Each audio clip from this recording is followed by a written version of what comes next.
Muy buenas tardes a todos. Los niños pueden ir saliendo tranquilamente hacia la escuela dominical. Y nosotros podemos ir buscando en nuestras Biblias el texto para el mensaje de esta tarde, que está en Génesis 37, los versículos del 6 al 10. Y voy a leerlos. Génesis 37, del 6 al 10.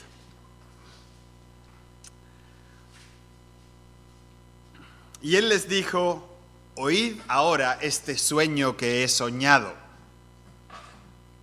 Y aquí que atábamos manojos en medio del campo, y aquí que mi manojo se levantaba y estaba derecho, y que vuestros manojos estaban alrededor y se inclinaban al mío. Le respondieron sus hermanos: ¿reinarás tú sobre nosotros? ¿O señorearás sobre nosotros? Y le aborrecieron aún más a causa de sus sueños y sus palabras. Soñó aún otro sueño y lo contó a sus hermanos diciendo: he aquí que he soñado otro sueño, y he aquí que el sol y la luna y 11 estrellas se inclinaban a mí. Y lo contó a su padre y a sus hermanos, y su padre le reprendió y le dijo: ¿qué sueño es este que soñaste? ¿Acaso vendremos yo y tu madre y tus hermanos a postrarnos en tierra ante ti? Y sus hermanos le tenían envidia, pero su padre meditaba en esto. Muy bien, hoy vamos a hablar del llamado de José. Y José, como acabamos de escuchar, llegó a conocer su llamado por medio de estos dos sueños. Ahora, realmente le costó muchas simpatías el hacerlo público, pero él sabía que su llamado lo iba a elevar por encima de los demás, y él lo que había soñado es que todos los que le rodeaban se iban a arrodillar y a postrar delante de él. Imaginaos eso, imaginaos, a ver, Julián, imagínate que tú sueñas esto. Y se lo dices a tu mujer, o se lo dices a tus niños, a tu jefe, a la gente. Y entonces, ¿qué dirían? ¿Julián? Dirían, Julián está chalao. Pero estos no dijeron que José estaba chalao, sino que había perdido la cabeza, que es otra manera de decirlo, y la verdad es que su padre se enfadó con él. Pero primero yo quiero que miremos a lo que es la grandeza del llamado, porque en este llamado descubrimos un paralelismo bastante fuerte con el llamado y la vida de Jesús. Nuestro Señor es el Rey. ¿Quién dice amén? Amén, ¿no? Pero es interesante continuar la línea y nos podemos observar a nosotros mismos. También tú y yo, según Apocalipsis 1:6, estamos llamados a hacerlo. ¿No dijo la Biblia y nos hizo reyes y sacerdotes para Dios? Tremendo. Fíjate tú, sacerdote, rey, reina para Dios. O Apocalipsis 3:21 dice: al que venciere le daré que se siente conmigo en el trono, así como yo he vencido y me he sentado con mi Padre en su trono. La verdad, yo me imagino el trono de Dios es bastante grande, ¿no? Porque no solo se sientan dos, sino que aquellos que vencen se sientan también ahí. El que venciere será en su momento aquel del cual se nos habla también en 1 Corintios 6, 2 y 3. Dice: ¿o no sabéis que los santos han de juzgar al mundo? ¿No sabéis que hemos de juzgar a los ángeles? Imagínate esto, María. María, tú vas a juzgar al mundo. Tú vas a juzgar a los ángeles. Nosotros estaremos sentados al lado de Jesús, en el trono. Seremos reyes, seremos sacerdotes. Eso es lo que dice la Biblia. Ahora, vamos a volver a José. ¿Por qué cualquier cosa que decía, soñaba o hacía José ponía a sus hermanos tan nerviosos? ¿Por qué tanta resistencia? La respuesta superficial rezaría, pues, por celos, por envidias, y eso es cierto, pero el motivo para su actitud hay que buscarlo más profundamente.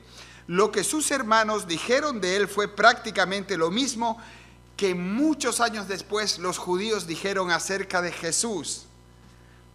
Lucas 19:14, no queremos que éste reine sobre nosotros. Es decir, cuando Jesús aparece y hace su obra magnífica, los judíos dicen, no queremos que éste reine sobre nosotros. Y es algo trágico el observar que los hermanos de José no eran sus hermanos porque eran de la misma tribu, sino porque tenían el mismo padre. Sin embargo, a pesar de ello, actuaron como actuaron y sentían como sentían. Y el creyente, queridos, el creyente es un hombre, es una mujer que ha sido elevado también a la calidad de hijo. Romanos 8:29, porque a los que antes conoció, también los predestinó para que fuesen hechos conforme a la imagen de su Hijo, que es el primogénito de muchos hermanos. Y aquí lo trágico que nos alcanza a nosotros también, queridos, en nosotros existe una rebelión, una resistencia consciente contra el señorío de Jesucristo en nuestras vidas. A veces es inconsciente, ¿no? José le dice a sus hermanos referente a su sueño, mi manojo se levantaba y estaba derecho y vuestros manojos o gavillas estaban alrededor y se inclinaban ante el mío. Claro, los hermanos de José no querían reconocer su reinado ni su señorío de ninguna manera. Y es posible, hermanos, que aunque nuestras bocas estén acostumbradas a confesar el señorío de Cristo, no tengamos el corazón acostumbrado a inclinarnos ante las demandas de nuestro Señor y Rey. ¿Quién de nosotros no ha dicho Señor? No ha cantado Señor, no ha orado Señor. Y muchas veces yo como pastor me quedo asombrado de que muchas personas se quedan trabados en lo de Salvador, Jesús es mi Salvador. Pero cuando la cuestión es Señor y es una demanda fuerte, ya ahí muchos reculan. ¿Sabéis? Esas gavillas que representaban a los hermanos de José no querían inclinarse así como así. ¿Por qué? Porque, ¿sabéis? Una gavilla, antes de serlo, es decir, un manojo así de trigo, ¿qué es lo que tiene que pasar antes para que ese trigo llegue a ser trigo? ¿Quién me lo puede decir de vosotros que conocéis el campo? Primero se tiene que sembrar. ¿Y qué tiene que pasar? Tiene que morir. Y luego tiene que ser, cuando crece, tiene que ser cortado, ¿no? ¿Sabéis? Cuando Jesús estaba colgado en la cruz de Gólgota y iba derramando su vida, lo que observamos es como que el grano va siendo sepultado y muere para así dar vida. Ya es tremendo, ¿no? Porque Jesús murió como el trigo que es echado a la tierra y Jesús dice que Él mismo es el pan de vida. Es decir, Él se convierte en una gavilla. De cierto os digo que si el grano de trigo no cae a tierra y muere, queda solo, pero si muere, lleva mucho fruto. Entonces, el llamado es tremendamente elevado, queridos, es muy grande, pero también tiene un coste. Juan 12:26, si alguno me sirve, sígame, y donde yo estuviere, allí estará también mi servidor. Vosotros sabéis que yo esto lo predico con mucha frecuencia y que lo recalco, que es erróneo hablar en términos dorados del seguimiento de Jesús. Es cierto que es sencillo y que es posible y que queremos hacerlo, pero el seguimiento de Jesús es algo muy costoso. ¿Qué es lo que cuesta realmente el seguimiento de Jesús, queridos? ¿Alguien me lo puede decir? ¿Qué cuesta el seguimiento de Jesús? Toda tu vida, toda tu vida. Vosotros conocéis la historia, ¿no? Camino ancho, el camino estrecho. ¿Qué es lo más fácil, queridos? ¿Por qué? No, el camino estrecho es difícil. Tropiezas, no tienes sitio, está lleno de peligros. El ancho, tú vas en buena compañía. Es ancho, es plano, es sencillo, tienes de todo y es el camino por el que la gente nos gustaría ir. El camino ancho lo que acaba en un precipicio, en la eternidad sin Dios, mientras que el camino estrecho nos lleva a la vida. Por eso nadie debería de hablar mucho de Dios y de orar mucho si no está dispuesto, queridos, a ir por un camino estrecho, o por lo menos diciéndolo en estos términos, a convertirse en grano. Porque convertirnos en un grano dispuesto a ser plantado es estar donde el Señor estuvo. ¿Cómo se llama lo que tenemos delante? Que el Señor nos dice que ya está maduro. Las mies es mucha, dice, y está blanca, está madura. Dios siempre utiliza esto del grano y de las mies para hablar de las personas. También hay un campo donde hay trigo, pero luego sale la cizaña y Él dice no la quitéis. Eso lo utiliza Él mucho, porque Él se entiende también como un grano. Por eso, si nosotros queremos ir por el camino que Jesús nos marcó, tenemos que preguntarnos si nosotros estamos dispuestos a convertirnos en una gavilla. Y hay muy poquitos que permiten que ese proceso llegue a sus vidas, porque nuestra naturaleza no le gusta eso, se defiende desesperadamente. Y ahí es donde muchas veces, queridos, de alguna forma oscura sale de nuestro interior, no queremos que ese reine sobre nosotros.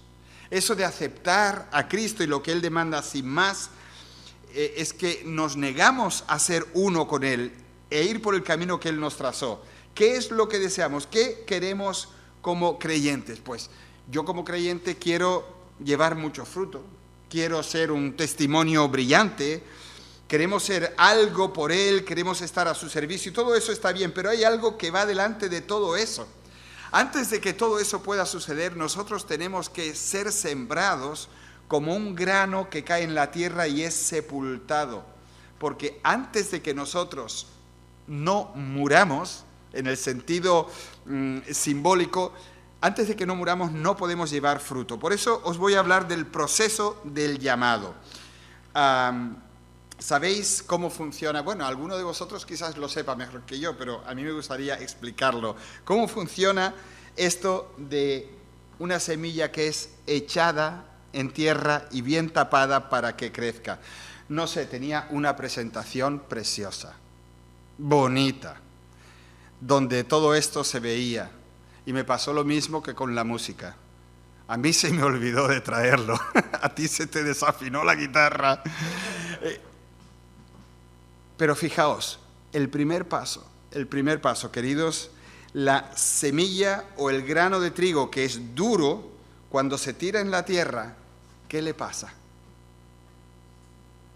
Empieza a ponerse blando. Hermanos, hay partes de nosotros que son partes duras como una roca. El corazón humano es por naturaleza de granito, duro y egoísta, y nosotros mismos no podemos ni ablandarlos ni ponernos un corazón sensible de carne. Pero cuando nos disponemos a morir en Cristo, notamos cómo el corazón comienza a ablandarse. Ezequiel lo dice, una promesa del Señor: os quitaré ese corazón de piedra y os daré un corazón de carne. Pero aplicándolo a nuestro ejemplo que tenemos aquí, eso sucede cuando el grano es enterrado y comienza a ablandarse.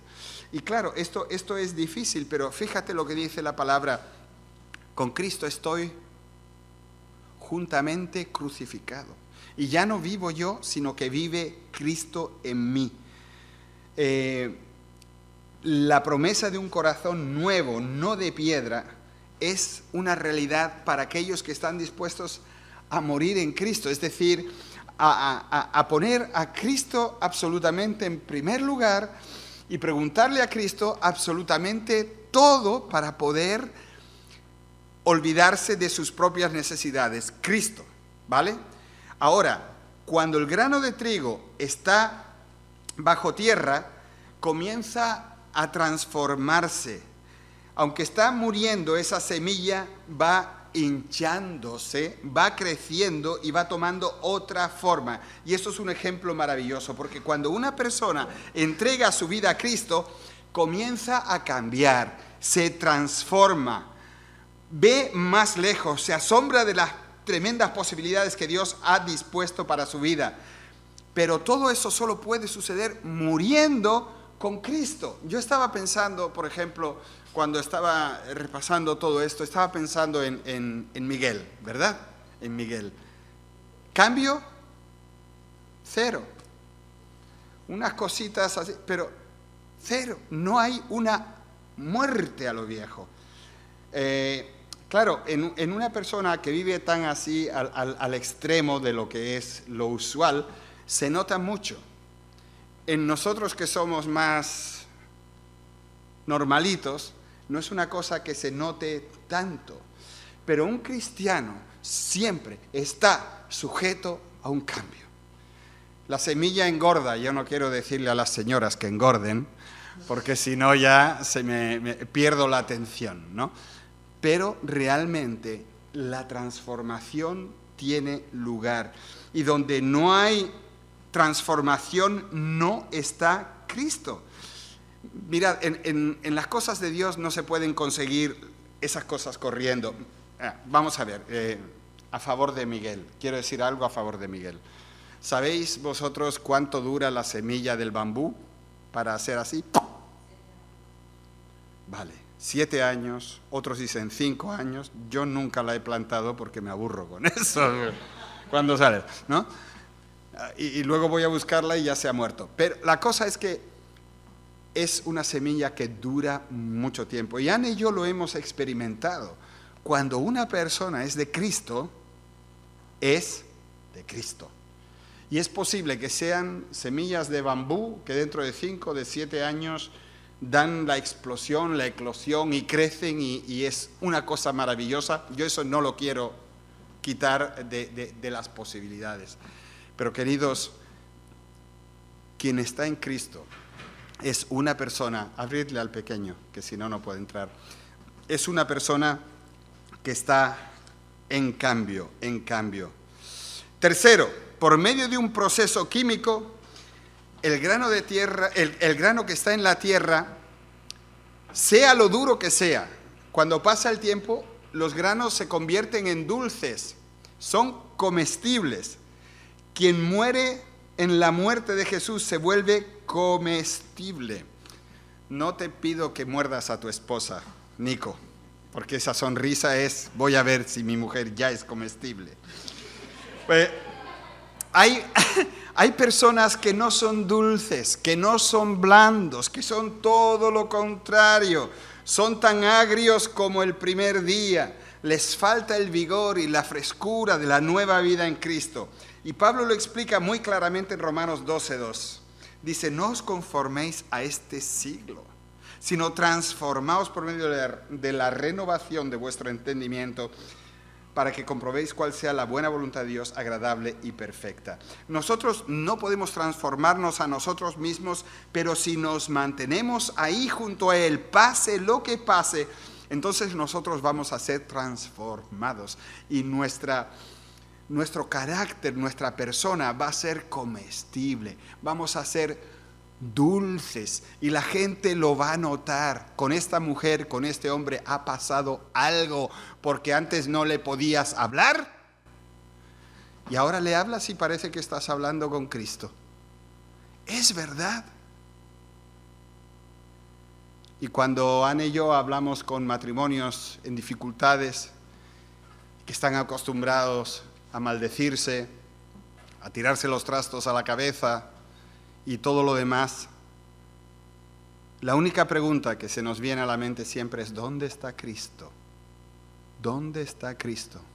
¿Dónde está esa dulzura, esa blandura, eso que hace a las personas diferentes? Bueno, quizás tengamos que ver siempre con bambú, no sé si es así, pero no estamos en China, ¿no?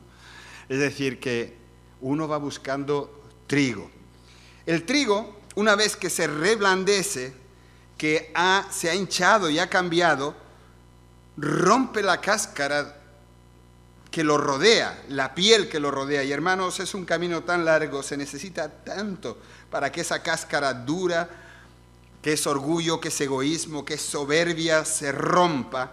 Pero cuando ocurre, el hombre empieza a balbucear, no yo, sino Cristo, no la carne, sino el Espíritu. Es algo tremendo. cuando lo duro por fin se rompe. Y eso no es una cuestión que nos pase cuando nos convertimos, os lo garantizo.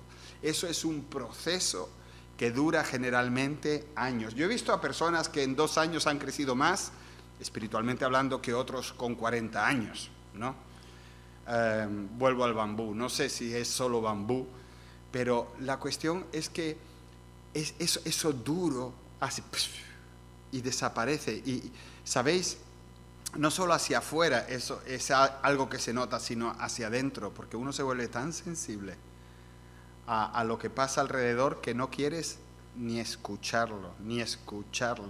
Cada vez que Anne tiene una conversación con alguna mujer por algún asunto, yo le doy gracias a Dios. Hago 3 cruces y digo, Señor, gracias que no tengo que saberlo. No creáis que voy y le digo, oye, ¿qué te dijo? No quiero saberlo, porque duele. Y tú dices, ay Dios mío, ¿cómo es posible? ¿Cómo ayudar? Y uno se va con eso a la cama, se va con eso en los pensamientos. Ahora, cuando el grano de trigo ya pierde esa cáscara, hunde sus raíces hacia abajo, hacia las profundidades de la tierra. Y queridos, eso es con los cristianos así. Los cristianos que quieren ser vistos, que quieren ir hacia arriba, crecer en dirección, en una forma visible, el grano crece primeramente hacia abajo. El alimento se encuentra en la profundidad. Y ahí está el alimento para esa nueva vida que está por brotar. Y ese alimento, queridos, tiene varios elementos indispensables. Desde luego que la Biblia es el alimento, la oración es el alimento, la comunión con los creyentes es el alimento. Y tú ves, cuando un creyente se desarrolla bien, que está echando raíces en todo eso. Que tú no le tienes que decir lee la Biblia, sino que vienen y te dicen leí tal cosa, ¿qué significa eso? Que tú no le tienes que decir que venga a orar, sino que se sienten impulsados a venir a orar. Que tú no le tienes que decir busca comunión con los hermanos, sino que realmente lo hacen de sí mismos. Nadie que no se alimente así puede llegar a crecer para arriba. Primero hay que echar raíces, y las raíces están muy claritas. Cuando tú mueres a la antigua vida, te da hambre de la palabra de Dios, hambre de la comunión con los creyentes, hambre de hablar con el Señor. Cuando Jesús estaba muriendo en la cruz, su corazón ya no podía más, sus ojos se cerraban y lo oímos gritar, tengo sed, ¿no? Y ese es un ejemplo tremendo y claro de lo que el hombre que está muriendo a su antiguo yo siente, sed de Dios, sed de sus cosas. Y luego, cuando eso sucede, que esas raíces van profundizando, comienza a salir un tallo verde hacia arriba, que es vida nueva. Pero queridos, no sé si os dais cuenta de cuántas cosas tienen que suceder y cuántas cosas tienen que morir en nosotros hasta que la vida pueda cobrar vigor y ser realmente observada por todos. Y creédmelo, hermanos, vivimos en Jesús en la medida en que hayamos muerto con Jesús. Si tú quieres llegar a ser una persona que dé mucho fruto, entonces tienes que estar dispuesto a ser sembrado para que esa muerte comience en tu vida. Y ya tú te das cuenta de que realmente lo importante, lo decisivo, ya no eres tú, no son tus cosas, no son tus problemas, sino que realmente es Cristo. Y Cristo llena tu boca y llena tu vida. El segundo sueño de José que leímos al principio tiene que ver con luz. Y hemos estado hablando hasta ahora de muerte, pero le vamos a poner ahora, porque la Biblia es lo que nos cuenta aquí, le vamos a poner un broche de luz. ¿Quiénes son el sol, la luna y las estrellas aquí en esta historia? ¿Os acordáis? El padre, la madre y los hermanos, perdón.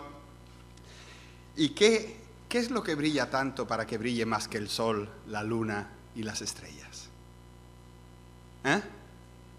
Sí, el Señor, la gloria de Dios. Dice la Biblia en Apocalipsis 21, dice, la ciudad no tiene necesidad de sol ni de luna que brillen en ella, porque la gloria de Dios la ilumina y el Cordero es su lumbrera. José como prototipo de aquel Jesús que dijo: yo soy la luz del mundo. Los hermanos tenían que renegar de ello porque habían renegado de la gavilla. Quien no quiere ser gavilla, quien no esté dispuesto a morir al yo, tampoco puede aceptar la luz y mucho menos llegar a reflejarla. Yo soy la luz del mundo. Quien a mí me sigue no andará en tinieblas, sino que tendrá la luz de la vida. Y Primera de Juan 1:7 dice: pero si andamos en luz como Él está en luz, tenemos comunión unos con otros. Queridos, el proceso que se nos enseña aquí es tan sencillo. Es una vida de entrega, una vida con ese, como dijimos el domingo pasado, con ese toque de muerte, con ese toque de: Señor, tú eres simplemente lo importante, no es mi vida, no son mis cosas, yo estoy dispuesto a que tú lo tomes todo. Y entonces el Señor empieza a hacer la obra, empieza a modelarnos, empieza a romper cosas, y de ahí surge un tallo que necesita su tiempo. De ahí surge el fruto que necesita su tiempo. Y de ahí están los que dan 100 por 1. ¿Y qué es lo que hace crecer al trigo? ¿Qué es lo que hace que el trigo crezca, además de las raíces profundas? La luz, la presencia de Dios en nuestra vida, la luz. Y eso hace que el trigo sea vigoroso, hace que el trigo madure, que los granos crezcan, y es vivir en la presencia del Señor. Y queridos, cuando uno ve o escucha esta historia de José y estos sueños que él tiene, son sueños de lo que es la realidad espiritual. Es como Dios ve las cosas, y nosotros somos trigo que tiene la invitación a entregarse, trigo que tiene la invitación a darse, a morir, a olvidarse de sí mismo, para que el Señor crezca en nosotros, nos dé la vida. Y yo lo veo también como iglesia. Quizás estamos ahora en un proceso de muerte. El Señor está permitiendo lo que está permitiendo. Y vamos a ser una iglesia realmente dulce. ¿Y sabéis por qué? Porque sabremos que todo depende del Señor. Y no de nuestro querer ni de nuestro andar, sino del Señor. Amén. Amén. Muy bien.